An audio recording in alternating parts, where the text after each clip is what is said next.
الحمد لله نحمده ونستعينه ونستغفره ونؤمن به ونتوكل عليه ونعوذ بالله من شرور أنفسنا ومن سيئات أعمالنا من يهده الله فلا مضل له ومن يضلله فلا هادي له ونشهد أن لا إله إلا الله وحده لا شريك له ونشهد أن سيدنا ومولانا محمدا عبده ورسوله صلى الله تعالى عليه وعلى آله وأصحابه وبارك وسلم تسليما كثيرا أما بعد فأعوذ بالله من الشيطان الرجيم بسم الله الرحمن الرحيم والعصر إن الإنسان لفي خسر إلا الذين آمنوا وعملوا الصالحات وتواصوا بالحق وتواصوا بالصبر وقال الله تعالى كنتم خير أمة أخرجت للناس تأمرون بالمعروف وتنهون عن المنكر وتؤمنون بالله وقال رسول الله صلى الله عليه وسلم من رأى منكم منكرا فليغيره بيده فإن لم يستطع فبلسانه فإن لم يستطع فبقلبه وذلك أضعف الإيمان أو كما قال عليه الصلاة والسلام۔ معزز سامعین کرام، بزرگوں اور دوستوں، اللہ رب العزت نے اس امت کو بہت سی خصوصیات سے نوازا ہے۔ قرآن مجید میں اور احادیث مبارکہ میں اس امت کے فضائل کو بیان کیا گیا ہے، اور اس امت کی فضیلت اس وجہ سے ہے کہ اس امت کے نبی سب سے اعلیٰ اور افضل ہیں، امام الانبیاء ہیں، سید المرسلین ہیں۔ جب اس امت کے نبی سب سے افضل تو یہ امت بھی ساری امتوں میں سب سے افضل اور اعلیٰ ہے۔ وہ کتاب جو اس نبی کو، اس امت کے پیارے نبی کو دی گئی ہے، وہ کتاب سب سے اعلیٰ اور افضل۔ وہ شریعت مطہرہ جو اس امت کو دی گئی، وہ سب سے اعلیٰ اور افضل ہے۔ اس امت کے بارے میں اللہ کے رسول صلی اللہ علیہ وسلم نے ارشاد فرمایا کہ میری امت کی مثال بارش کے قطروں کی طرح ہے کہ ان میں سے پہلا قطرہ زیادہ برکت والا ہے یا آخری قطرہ زیادہ برکت والا ہے، یہ معلوم نہیں ہوتا۔ اس سے مقصد اللہ کے رسول صلی اللہ علیہ وسلم کا یہ ہے کہ شروع سے لے کر آخر تک یہ امت محمدیہ افضل ہے، اور اس امت محمدیہ کے اندر خیر اور برکت ہے۔ یہ اللہ کے رسول صلی اللہ علیہ وسلم نے بیان فرمایا۔ اور بہت ساری خصوصیات ہیں۔ ایک خصوصیت اس امت کی یہ ہے کہ یہ امت دوسری امتوں کے لیے قیامت کے دن گواہ بنے گی۔ جنت میں سب سے بڑی تعداد اس امت کی ہوگی۔ جنت میں سب سے پہلے داخل ہونے والی یہ امت ہوگی۔ آئی ہے تو سب سے آخر میں، لیکن جنت میں سب سے پہلے جائے گی۔ اور اگر اللہ کے رسول صلی اللہ علیہ وسلم کو اس کائنات میں بھیجنا مقصد نہ ہوتا، آپ کو رحمت للعالمین سید المرسلین بنانا مقصود نہ ہوتا، اور آپ کی اس امت محمدیہ کو دنیا میں بھیجنا مقصود نہ ہوتا، تو اللہ رب العزت اس کائنات کو پیدا ہی نہیں فرماتا۔ یہ سب کے سب اس امت محمدیہ کی عظمت ہے، فضیلت ہے اور خصوصیات میں سے ہے۔ دوستو، اس امت محمدیہ کو یہ عظمت اور یہ فضیلت جو دی گئی ہے، قرآن مجید میں اللہ رب العزت نے اس کی وجہ بیان فرمائی کہ کنتم خیر امت اخرجت للناس تأمرون بالمعروف وتنہون عن المنکر۔ اللہ رب العزت خود بیان فرما رہے ہیں کہ تم سب سے بہتر امت ہو۔ اب اللہ رب العزت جب فرما رہے ہیں تم سب سے بہتر امت ہو، تو پھر اس کے اندر کیا شک ہو سکتا ہے؟ اللہ رب العزت ہماری تعریف فرما رہے ہیں۔ ہمیں اللہ رب العزت کا شکر ادا کرنا چاہیے کہ اللہ نے ہمیں اس پیارے نبی کی اس پیاری امت کے اندر پیدا فرمایا۔ تو خیر امت کا لقب اس امت کو اللہ رب العزت نے دیا ہے چند صفات کی وجہ سے۔ فرمایا کہ تأمرون بالمعروف وتنہون عن المنکر وتؤمنون باللہ، کہ تم امر بالمعروف کرتے ہو اور نہی عن المنکر کرتے ہو، بھلائی کا حکم کرتے ہو، برائیوں سے روکتے ہو، اور اللہ پر ایمان رکھتے ہو۔ دوستو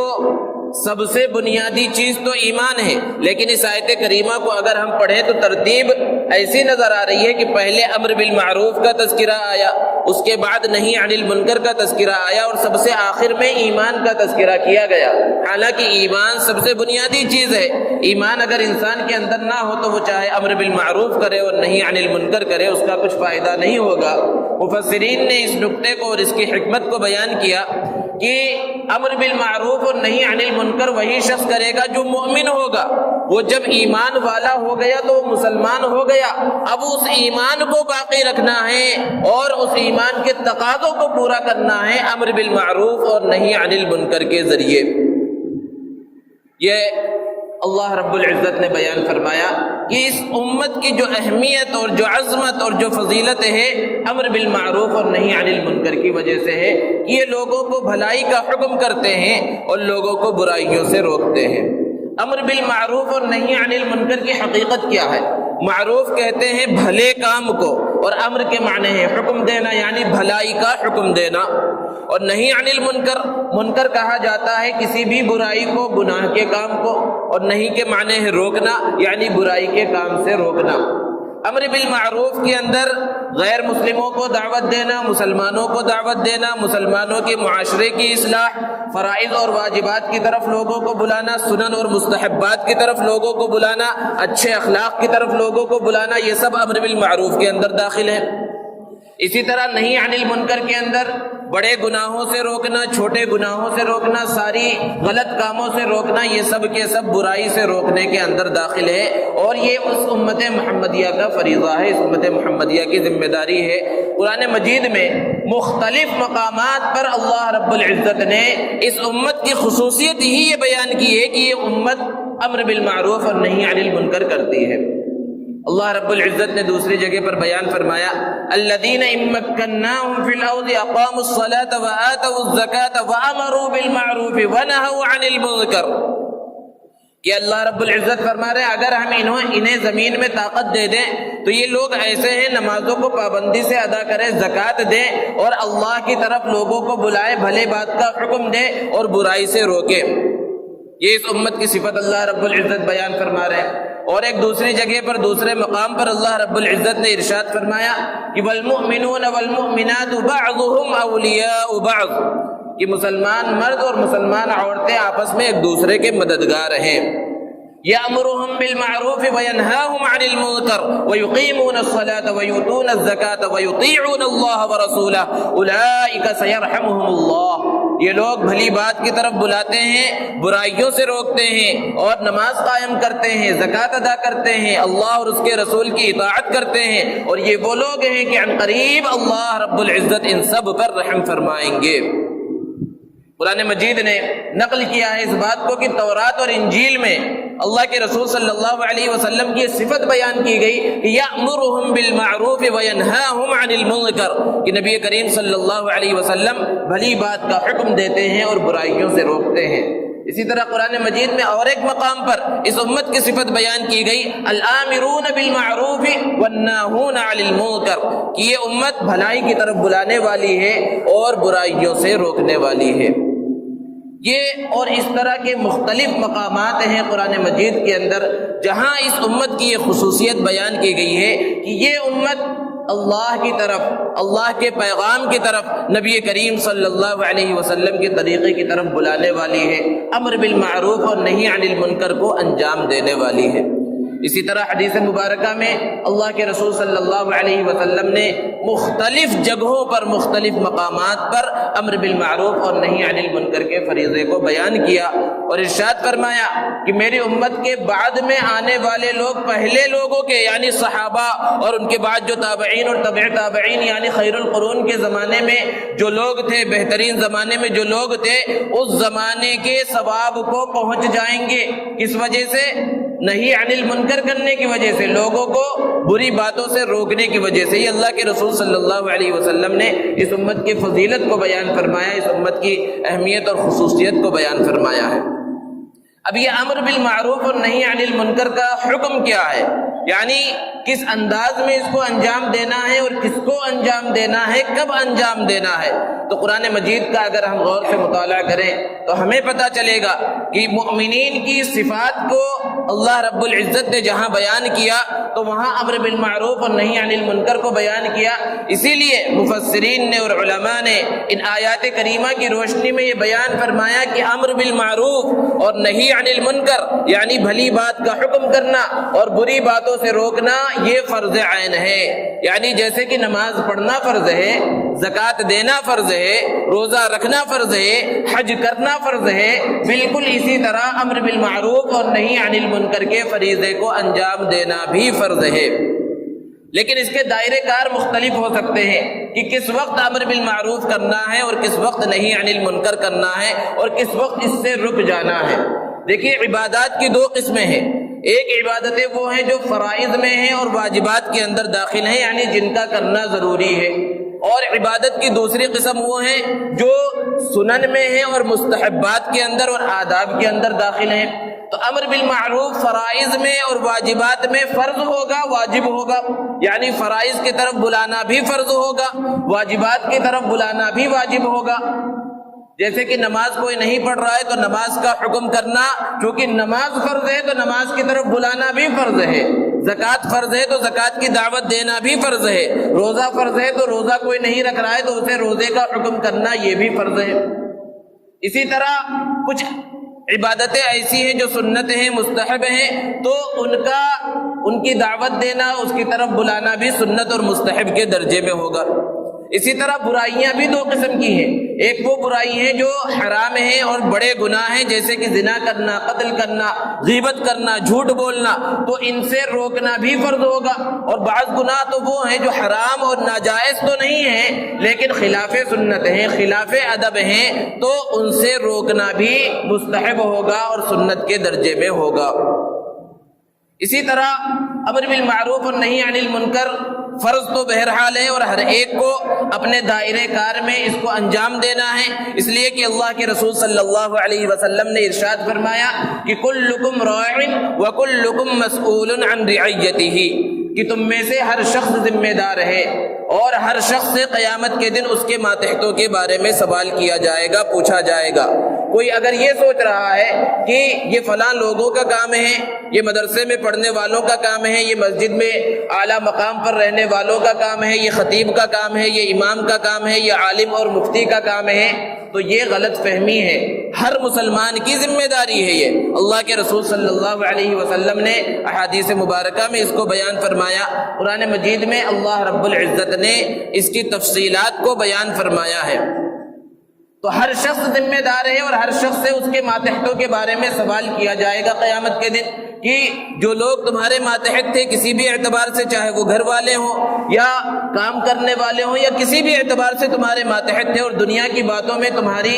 تمہارے رائے کو وہ قبول کرتے تھے، تمہارے حکم کو وہ قبول کرتے تھے، تو تم نے دین کے اعتبار سے ان کی صحیح رہنمائی کی یا نہیں کی؟ غلط باتوں کی طرف اگر وہ جا رہے تھے تو ان کو روکا یا نہیں روکا؟ اس کے بارے میں ہر انسان سے، ہر مسلمان سے سوال ہوگا، جیسے کہ نماز کے بارے میں سوال ہوگا، روزہ اور زکوٰۃ کے بارے میں سوال ہوگا، اسی طرح ان سب چیزوں کے بارے میں بھی سوال ہوگا۔ صرف اپنی ذات کے اعتبار سے نیک بن جانا، نمازی بن جانا، روزے دار بن جانا، زکوٰۃ دینے والا اور حج کرنے والا بن جانا اور سارے احکامات اور عبادتوں کو پورا ادا کرنے والا بن جانا کافی نہیں ہے نجات کے واسطے۔ اس بات کو ذہن میں رکھنے کی ضرورت ہے کہ ایک شخص اپنی ذات کے اعتبار سے 5 وقتہ نمازی ہے، صف اول میں نماز پڑھتا ہے، ہمیشہ روزے رکھتا ہے اور زکوٰۃ وقت پر ادا کرتا ہے، حج بھی اس نے ادا کر لیا ہے یا حج ادا کرنے کا ارادہ ہے اور دوسرے خیر کے کاموں میں آگے بڑھتا ہے، لیکن جو لوگ اس کے ماتحت ہیں اپنے گھر والوں کی فکر نہیں کرتا اگر وہ غلط راستے پر جا رہے ہیں، اپنے جو بھی ماتحت ہیں ان کی فکر نہیں کرتا، تو یہ شخص کامیاب نہیں ہے، یہ پورے فریضے کو انجام نہیں دے رہا کیونکہ ایک بڑا فرض چھوڑ رہا ہے۔ جیسے کہ نماز چھوڑتا تو کہا جاتا بھائی تم زکوٰۃ دے رہے ہو، روزہ رکھ رہے ہو اور فلاں کام کر رہے ہو، لیکن ایک اہم فریضہ چیزیں کو چھوڑ رہے ہو، ابھی کامل اور مکمل تمہارا ایمان نہیں ہے، پکے مسلمان کہلائے جانے کے لائق نہیں ہو۔ اسی طرح کوئی امر بالمعروف اور نہی عن المنکر کو چھوڑ رہا ہے، باقی ساری چیزیں وہ کر رہا ہے، تو پھر اسے بھی اسی طرح کہا جائے گا کہ تم کامل اور مکمل ابھی مسلمان نہیں ہو۔ اس لیے کہ اللہ رب العزت نے قرآن مجید میں ارشاد فرمایا، یا ایھا الذین آمنوا قوا انفسکم واہلیکم نارا، کہ اے ایمان والو اپنے آپ کو اور اپنے گھر والوں کو جہنم کے عذاب سے بچاؤ۔ یہاں اللہ رب العزت نے صرف یہ نہیں بیان فرمایا کہ اپنے آپ کو جہنم کے عذاب سے بچا لو، بلکہ ساتھ میں یہ بھی ارشاد فرمایا اپنے گھر والوں کو بھی جہنم کے عذاب سے بچاؤ۔ بہت سے لوگ ہوتے ہیں موجودہ زمانے میں جن کا عذر یہ ہوتا ہے کہ بھائی زمانہ بڑا خراب آ گیا ہے، ہم نے تو بہت کوشش کر لی، ہماری اولاد ہماری بیوی بچے غلط راستے پر چل نکلے ہیں اور ہم نے انہیں سمجھانے کی بہت کوشش کر لی ہے، لیکن اب وہ ہماری بات نہیں مانتے ہیں۔ دوستو، اگر حقیقت میں اس شخص نے اتنی کوشش کر لی جتنی کوشش کرنی چاہیے تھی، تب تو اللہ کی ذات سے امید ہے کہ اس کی پکڑ نہیں ہوگی، لیکن کیا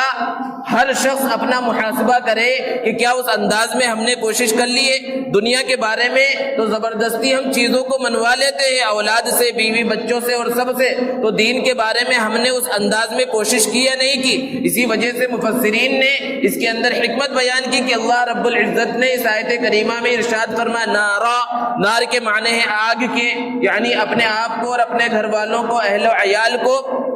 آگ سے بچاؤ۔ اور ہر مسلمان جانتا ہے، اللہ کے رسول صلی اللہ علیہ وسلم کی احادیث مبارکہ کو سن رکھا ہے کہ جو جہنم کی آگ ہے وہ دنیا کی آگ سے کئی گنا خطرناک ہوگی۔ دنیا کی آگ کا حال کیا ہے کہ اگر کہیں پر آگ جل رہی ہو اور کوئی چھوٹا سا بچہ اس آگ کی طرف جا رہا ہو، اور وہ چھوٹا بچہ آپ کا بیٹا نہ ہو،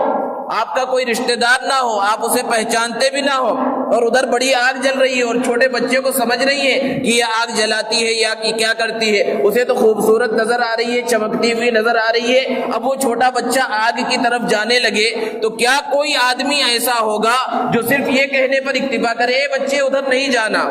وہ آگ ہے، وہ آگ جلا ڈالتی ہے، وہ خطرناک ہے؟ کیا کوئی صرف زبانی جمع خرچ کرنے پر اکتفا کرتا ہے؟ یہ انسان کی فطرت ہے کہ اگر آپ کا بیٹا نہیں ہے، آپ اسے پہچانتے نہیں ہیں، خونی رشتہ نہیں ہے، تب بھی آگے بڑھ کر اس بچے کو روکنے کی کوشش کریں گے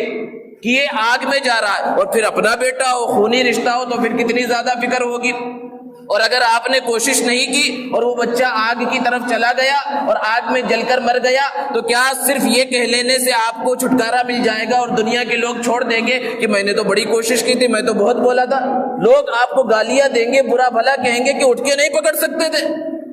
ہو ہی نہیں سکتا ہے کہ کوئی انسان آگ کی طرف کسی بچے کو بڑھتا ہوا دیکھے اور صرف زبان سے بولتے رہے۔ تو ہم جب یہ دنیا کی آگ جو معمولی آگ ہے اس سے بچانے کے واسطے ہم خود بھاگ کر پکڑنے کی کوشش کرتے ہیں، صرف زبانی جمع خرچ پر اکتفا نہیں کرتے، تو وہ جہنم کی آگ جو اس آگ سے اللہ کے رسول صلی اللہ علیہ وسلم کا فرمان ہے کہ کئی گنا بڑھ کر ہے اور بڑی خطرناک ہے، اس آگ سے کیا ہم نے اس انداز میں بچایا؟ اگر اس انداز کو ہم نے اختیار کر لیا ہے جس انداز سے ہم دنیا کی آگ سے بچاتے ہیں، تو اللہ کی ذات سے امید ہے کہ پکڑ نہیں ہوگی، لیکن یہ محاسبہ کرنے کی ضرورت ہے کہ اس انداز میں بچایا گیا ہے یا نہیں بچایا گیا، اور اس انداز میں دعوت دی گئی ہے یا نہیں دی گئی، اس انداز میں سمجھایا گیا ہے یا نہیں سمجھایا گیا۔ تو امر بالمعروف اور نہی عن المنکر کے اندر یہ بنیادی چیز ہے کہ اپنے آپ کو بھی انسان بچائے اور اپنے گھر والوں کو بھی بچائے۔ صرف اپنی ذات کے اعتبار سے دیندار بن جانا یہ نجات کے لیے کافی نہیں ہے۔ اللہ کے رسول صلی اللہ علیہ وسلم نے امر بالمعروف اور نہی عن المنکر کے فریضے کو جو لوگ انجام نہیں دیتے ہیں ان کی وعید بیان فرمائی، ایک مثال سے سمجھایا، کیونکہ مثال سے بات سمجھ میں آتی ہے۔ اللہ کے رسول صلی اللہ علیہ وسلم نے ارشاد فرمایا کہ ایک پانی کا جہاز ہے جو 2 منزلہ ہے، اور وہ پانی کا جہاز سمندر میں سفر کرنا اس نے شروع کیا، اور لوگ چونکہ زیادہ تھے، اوپر کون رہے گا اور نچلے حصے میں کون رہے گا اس کے بارے میں انہوں نے قرعہ اندازی کی، اور قرعے کے ذریعے کچھ لوگوں کا نام نیچے کی منزل کے لیے نکلا اور کچھ لوگوں کا نام اوپر کی منزل کے واسطے نکلا، اور جن کا نام اوپر نکلا وہ اوپر چلے گئے اور جن کا نام نیچے نکلا وہ نیچے چلے گئے۔ اب جہاز نے چلنا شروع کیا۔ اب جب جہاز چلنے لگا تو پینے کا جو پانی تھا، کیونکہ سمندر کا جو پانی ہوتا ہے وہ پینے کے لائق نہیں ہوتا، انہوں نے پانی کا انتظام پہلے سے کر لیا، اور پانی اوپر کی منزل میں رکھا گیا پینے کے واسطے اور استعمال کے واسطے۔ اب جب نیچے والوں کو پانی پینے کی ضرورت پڑتی تو انہیں سیڑھی کے ذریعے اوپر کی منزل پر، جہاز کی اوپر کی منزل پر جانا پڑتا، اور اوپر والوں کو ضرورت پڑتی تو وہ وہیں پی لیتے، انہیں محنت نہیں کرنی پڑتی۔ اب نیچے والوں نے اگر یہ سوچا کہ بھائی ہمیں خواہ محنت کر کے اوپر جانا پڑ رہا ہے، حالانکہ پانی ہماری نظروں کے سامنے ہے، پانی یہیں ہے، اوپر ہم کیوں جائیں؟ یہیں سے جہاز کے ایک تختے کو ہم نکال لیں اور یہیں سے پانی حاصل کر لیں تو ہم اوپر جانے کی محنت سے بچ جائیں گے۔ اللہ کے رسول صلی اللہ علیہ وسلم نے ارشاد فرمایا کہ اگر ان لوگوں نے جہاز کے تختے کو نکالنا شروع کیا اور اوپر والے خاموش رہے تو ایسا نہیں ہے کہ صرف نیچے والے تباہ ہوں گے، بلکہ اوپر والے بھی تباہ ہوں گے، نیچے والے بھی تباہ ہوں گے۔ یہ جو غلط کام کر رہے ہیں یہ تو تباہ ہوں گے ہی، اور جو غلط کام نہیں کر رہے لیکن دیکھ رہے ہیں اور ان کو روک نہیں رہے ہیں وہ بھی تباہ اور برباد ہو جائیں گے۔ ایک آسان سی ہر ایک کو سمجھ میں آنے والی مثال اللہ کے رسول صلی اللہ علیہ وسلم نے بیان فرمائی، اور بالکل یہی حال امر بالمعروف کا اور نہی عن المنکر کا ہے کہ ہم دیکھ رہے ہیں لوگوں کو اپنی آنکھوں سے کہ وہ غلط راستے کی طرف جا رہے ہیں، غلط راستے کی طرف قدم اٹھا رہے ہیں اور غلط کام کر رہے ہیں، اور ہم یہ سوچیں کہ بھائی ہم تو غلط کام نہیں کر رہے، ہم تو نماز پڑھ رہے ہیں، ہم اچھے کام کر رہے ہیں، وہ کر رہے ہیں تو انہیں کرنے دو، تو جب ان کے اوپر عذاب آئے گا وہ تباہ و برباد ہوں گے، تو ایسا نہیں ہے کہ ہم بچ جائیں، وہ عذاب ہمارے اوپر بھی آئے گا۔ اسی کو قرآن مجید کے اندر اللہ رب العزت نے بیان فرمایا بنی اسرائیل کے اوپر لعنت، حالانکہ بنی اسرائیل وہ قوم ہے جن کی فضیلت پہلے اللہ رب العزت نے بیان فرمائی کہ انی فضلتکم علی العالمین، کہ یہ بنی اسرائیل تم وہ قوم ہو کہ ہم نے تمہیں دنیا جہان والوں پر فضیلت عطا فرمائی ہے۔ لیکن پھر ان کے اندر جو بگاڑ شروع ہوا وہ کس انداز میں ہوا کہ جب کچھ لوگوں نے غلط کام کرنا شروع کیا تو ان کے جو علماء تھے اور نیک لوگ تھے، بڑے لوگ تھے، انہوں نے پہلے ان کو روکا، لیکن جب وہ لوگ نہ مانے تو پھر یہ لوگ بھی خاموش بیٹھ گئے اور ان کے ساتھ ہی رہنا شروع کر دیا، حالانکہ یہ گناہ نہیں کرتے تھے، یہ غلط کام نہیں کرتے تھے، لیکن ان کے اوپر قرآن میں اللہ نے لعنت فرمائی۔ ارشاد فرمایا لعن الذین کفروا من بنی اسرائیل علی لسان داؤد وعیسی ابن مریم، کہ حضرت داؤد اور حضرت عیسیٰ کی زبانی بنی اسرائیل پر لعنت کی گئی۔ کیوں لعنت کی گئی؟ قالوا لا يتناهون عن منکر فعلوا، کہ گناہ کے کام جب لوگ کرتے تھے تو ان گناہوں کے کاموں سے یہ لوگ روکتے نہیں تھے، یہ لوگ گناہ میں مبتلا نہیں تھے لیکن گناہوں کے کاموں سے روکتے نہیں تھے، تو سب کے اوپر لعنت ہو گئی۔ اللہ رب العزت نے ایک قوم کو تباہ و برباد کرنے کے واسطے حضرت جبرائیل علیہ السلام کو بلایا اور کہا کہ فلاں بستی کو نیچے سے اٹھاؤ، آسمان تک لے کر جاؤ اور واپس الٹا پٹک دو، اس کو تباہ و برباد کر دو۔ حضرت جبرائیل علیہ السلام نے عرض کیا ہے پروردگار،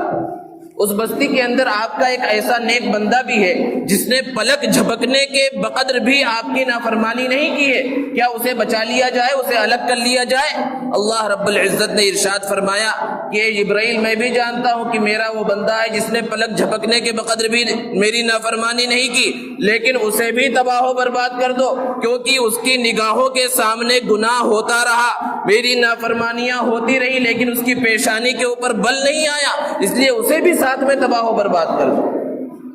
یہ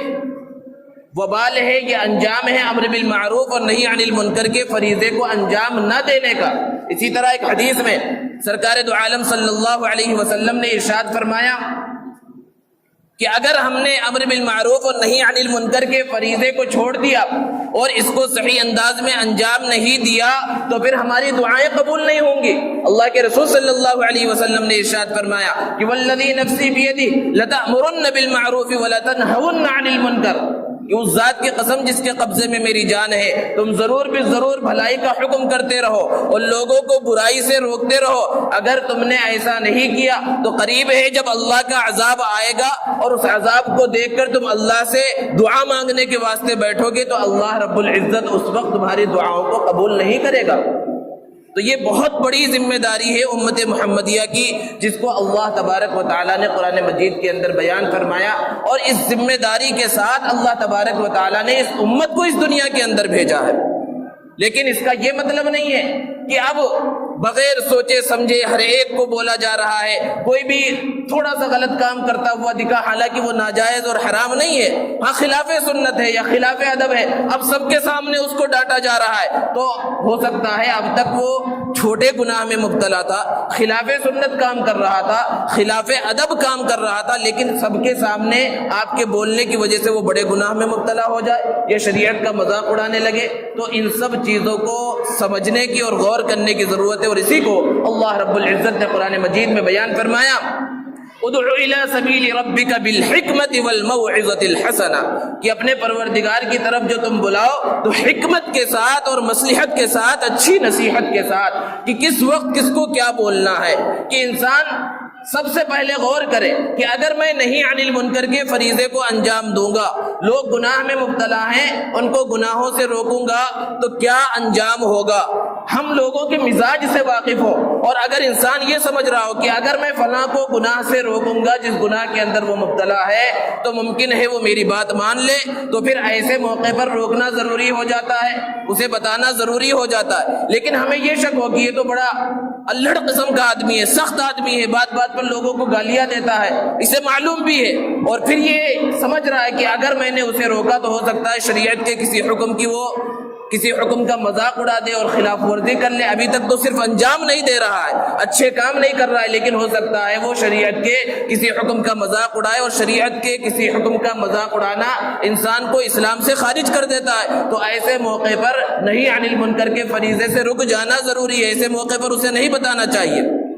یا یہ اندیشہ ہو کہ اگر میں نے اسے بتایا تو وہ شریعت کو کیا مذاق تو نہیں اڑائے گا، لیکن ہو سکتا ہے مجھے تکلیف پہنچائے۔ یہ بھی ہوتا ہے بہت سے مسلمانوں کے درمیان، غیر مسلموں کے درمیان کی دعوت دی جائے تو دعوت دینے والوں کو ہو سکتا ہے تکلیف پہنچائی جائے، نیک باتوں کا حکم کیا جائے تو انہیں تکلیف پہنچایا جائے۔ تو اگر یہ اندیشہ ہے تو ایسے موقع پر بھی امر بالمعروف اور نہی عن المنکر کا فریضہ ساقط ہو جاتا ہے، ضروری نہیں۔ لیکن ہمیں صحابہ کی زندگی اگر اپنے نظروں کے سامنے رکھنی ہے، انبیاء کے کارنامے کو اپنے سامنے رکھنا ہے، تو ایسے موقع پر اپنی جان کی پرواہ نہ کرتے ہوئے اور اپنے تکلیف کی پرواہ نہ کرتے ہوئے بول دینا چاہیے، لیکن ضروری نہیں ہے۔ اسی طرح اور بہت ساری صورتیں ہیں، اللہ کے رسول صلی اللہ علیہ وسلم نے نہی عن المنکر کے کچھ درجات بیان فرمائے ہیں۔ ارشاد فرمایا کہ من رأى منکم منکرا فلیغیرہ بیدہ، کہ تم میں سے کوئی شخص اگر گناہ کا کام ہوتا ہوا دیکھے، غلط کام ہوتا ہوا دیکھے تو اسے اپنے ہاتھ سے روک دے۔ یہ سب سے پہلا درجہ ہے کہ اگر ہمارے اندر طاقت ہے اور ہمیں یہ معلوم ہو کہ ہم روک سکتے ہیں، کسی کو کوئی بڑا عہدہ ملا ہوا ہے، وہ سمجھتا ہے میرے اندر یہ طاقت ہے کہ میں ان لوگوں کو اس غلط کام سے روک سکتا ہوں، تو غلط کام سے اپنے طاقت کے ذریعے، اپنے ہاتھ کے ذریعے روکنا ضروری ہے۔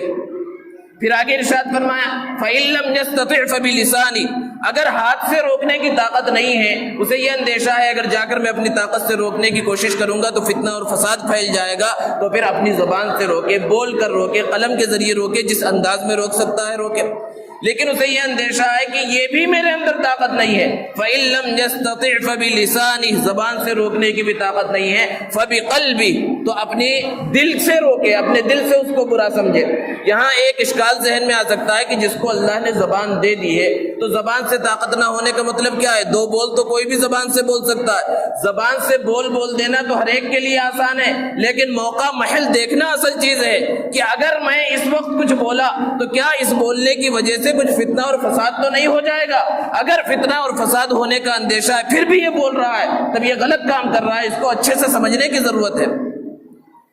اور دل سے برا سمجھنے کا مطلب یہ ہے کہ کہیں سے گزر رہا ہے، غلط کام ہو رہا ہے اور اسے معلوم ہے میں ہاتھ سے بھی نہیں روک سکتا ہوں، اور میری بات بھی یہ لوگ سننے والے نہیں، الٹا دین کا مذاق اڑائیں گے، میرا مذاق اڑائیں گے، مجھے تکلیف پہنچائیں گے، تو پھر اپنے دل کے اندر یہ خیال کرے، یہ محسوس کرے، یہ سوچے کہ اگر اللہ نے مجھے طاقت دی اور میں اپنے ہاتھ سے انہیں روکنے کی طاقت میرے اندر آ گئی اور زبان سے روکنے کی طاقت آ گئی تو ضرور میں روکوں گا۔ یہ ہے دل سے روکنے کا مطلب۔ تو یہ چند اللہ کے رسول صلی اللہ علیہ وسلم نے درجات بیان فرمائے ہیں، کس وقت کس بات سے روکنا ہے، کس وقت کس بات کا حکم کرنا ہے، لوگوں کو بتانا ہے۔ یہ ساری اسباق اور ساری چیزیں اللہ کے رسول صلی اللہ علیہ وسلم نے تفصیل سے بیان فرما دی ہے۔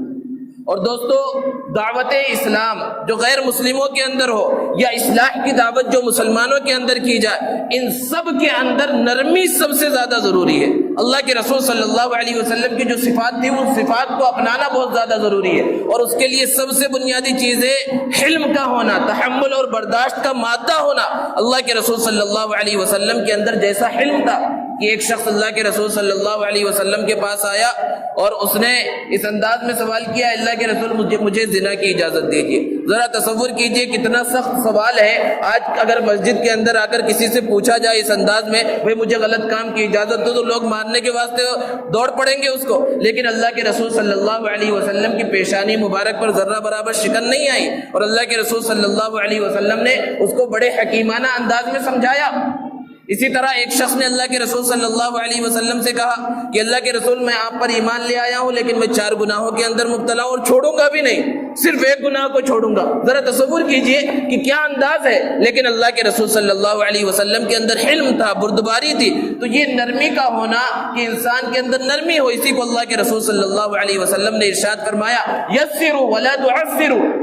آسانیاں پیدا کرو، مشکلات پیدا مت کرو کہ ہمارے بولنے کی وجہ سے کوئی دین سے دور ہو جائے، یہ بہت بڑا وبال ہے۔ تو امر بالمعروف اور نہی عن المنکر کا فریضہ جس کی بنیاد پر اس امت کو خیر امت کہا گیا ہے، یہ ہر مسلمان کی ذمہ داری ہے۔ کسی تحریک کی، کسی فرد کی، عالم کی، مفتی کی، شیخ الحدیث کی ذمہ داری صرف نہیں ہے، ہر مسلمان کی، جو بھی اللہ پر ایمان رکھتا ہے اس کے لیے یہ ضروری ہے کہ اپنے دائرے کار میں جہاں تک ہو سکتا ہے وہ اس فریضے کو انجام دیتا رہے۔ جب اس فریضے کو انجام دیتا رہے گا تو خیر امت کے لقب کا بھی مستحق ہوگا۔ آج جو دنیا کے اندر یہ امت محمدیہ ہر جگہ پر پریشان نظر آ رہی ہے اور بظاہر ایسا دکھ رہا ہے کہ امت ہر جگہ پر ذلیل ہو رہی ہے، وجہ اس کی یہی ہے کہ خیر القرون میں جو لوگ تھے وہ جس انداز میں اپنی زندگی گزارتے تھے، جو صفات اور کمالات تھے وہ صفات اور کمالات ہمارے اندر سے ختم ہو گئے ہیں، اور جو احکامات اللہ رب العزت نے دیے تھے ان احکامات کو ہم نے چھوڑ دیا ہے۔ تاریخ اس بات کی گواہ ہے کہ جس زمانے میں مسلمانوں کے اخلاق درست ہو گئے، مسلمانوں کا وہ پہلے والا کردار لوٹ کر آ گیا، تو پھر اللہ رب العزت نے اس امت کو جو ہے عزتوں سے نوازا ہے۔ تو ضرورت اس بات کی ہے کہ ہم اللہ رب العزت کی طرف لوٹیں، نبی کریم صلی اللہ علیہ وسلم کی سنتوں کو اپنائیں۔ تو اللہ کی ذات سے امید ہے کہ